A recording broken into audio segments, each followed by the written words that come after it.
Once upon a time. Well, that's how I've always wanted to begin. But with this tale it won't work, because I can't start when the events of my life were set in motion. And why, you ask? It's quite simple. I had no inkling of any of it, then or for quite some time after. So where can I start? A sort of beginning, I suppose, but then it's really the end. It's complicated, so I'll dive right in at the moment I thought I should write it all down. That's a kind of beginning, isn't it? Once upon a time, then. I just begun reading the novel when it happened. I was halfway through. You know, the stage when it has become almost like an old friend, where the relationship is comfortable and comforting. I always try to read a little slower at that stage, not wanting it to end, savouring every word. But despite this, my brain devours the words in excited anticipation of the plot, while the characters are so familiar that I feel like I've known them for years. Anyway, the book lay nestled on the pillow that sat on my lap, and a cold glass of water waited patiently on my bedside table. So, with a final snuggle into the bedclothes, I settled down to enjoy my familiar companion. However, no sooner had I gorged on the next few paragraphs when there it was. I wasn't too alarmed, as it wasn't the first time, but I was surprised all the same. It had been so long. You'll probably think I really am balmy, and if you continue to read what I know must be written down, your opinion of me might not change. But maybe it will. It's up to you. I can almost see the surprised look in your eyes as you read and shake your head, muttering, "Oh, Jorja, what is this?" But I'll take the chance that you'll finish it and glimmer the truth of it all.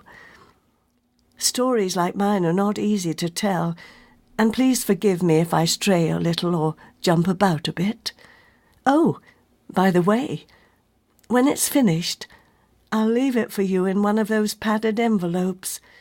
Yes, this modern age has so many useful things, if tempered by so much more difficulty. I digress. I only have so much time to tell it, so I'd better get on. A dirty little secret. Such a well-worn cliché.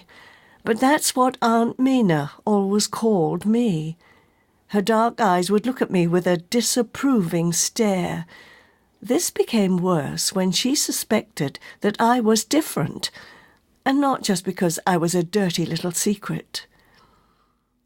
Every time I asked my mother what Aunt Mina meant, she would only smile and touch my cheek softly with her long tapered fingers, her blue eyes misty with her love for me. How could two sisters be so different?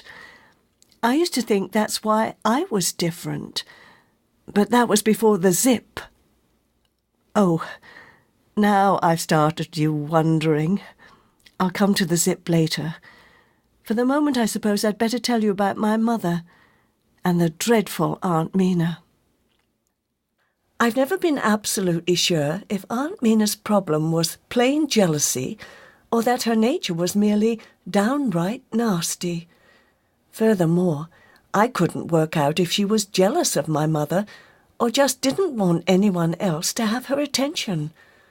But whatever it was, her attitude towards me was one of pure hatred. Mother would make excuses for her, say she'd been unlucky in love, that their own parents had ignored her cruelly. That was until they died. Aunt Mina was 10 years older than my mother, so it seemed the natural thing that she should care for her from an early age. Now I think about it, from what my mother told me, the years they had together before I came along were the happiest for my aunt. So yes, maybe it was I who changed things.